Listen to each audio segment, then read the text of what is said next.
Brain stroke అనేది సర్వసాధారణంగా వింటున్నాం. ఒక్కొక్కసారి కొంతమంది చాలా మ్యాసివ్‌గా వచ్చేస్తుంది ఆ స్ట్రోక్. సో, అలా కాకుండా అంటే మన బాడీ ఏమైనా ఇండికేషన్స్ ఇస్తుందా? నీకు కమింగ్ డేస్‌లో బ్రెయిన్ స్ట్రోక్ రాబోతోంది అనేది ఆ ఇండికేషన్స్ అంటే సింప్టమ్స్ ఏ విధంగా ఉంటాయి? ఏంటి? యాహ్! మన బాడీ డెఫినిట్‌గానే మన బ్రెయిన్ స్ట్రోక్ వచ్చేవాళ్ళలో ముందుగానే ఈ అవగాహన లేకపోవటం వల్ల చాలా మందిలో ఇది తెలియట్లేదమ్మా. ముందుగానే ఇది కొన్ని బాడీ మనకు అవగాహన సింప్టమ్స్ చెప్తది. ఎలా అంటే బ్లాక్‌ఔట్ అయిపోతారు. అంటే ఉన్నట్టుండి కళ్ళు బైర్లు కమ్మటము, ఓకే. సడెన్‌గా ఒక చోట ఎళ్లి కూర్చొని మళ్ళీ ఒక 5 నిమిషాల తర్వాత నార్మల్ అయిపోయాను గదా! అని అనుకుంటారు.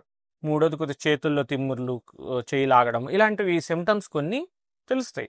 So, okay. దీన్ని మనం నెగ్లెక్ట్ చేయకుండా ముందుగానే గ్రహిస్తే ఎవరిలో అయితే షుగర్ ఉన్నాదో, బీపీ ఉన్నాదో, కొలెస్ట్రాల్ లెవెల్స్ ఉన్నాయో హ్మ్. వీళ్ళల్లో మనం గ్రహించినట్టయితే కంపల్సరీ ఈ బ్రెయిన్ స్ట్రోక్, మాసివ్ స్ట్రోక్ రాకుండానే ఎర్లీగా ట్రాన్సియంట్ ఇస్కెమిక్ అటాక్ అంటాం ఇప్పుడొచ్చిన ఓకే. దాన్ని. హుహు. అలాంటి స్టేజ్‌లోనే మనకి వచ్చినట్టయితే చక్కగా మనం ముందుగానే దీనికి ట్రీట్మెంట్ అనేది ఆప్షన్ ఉంది.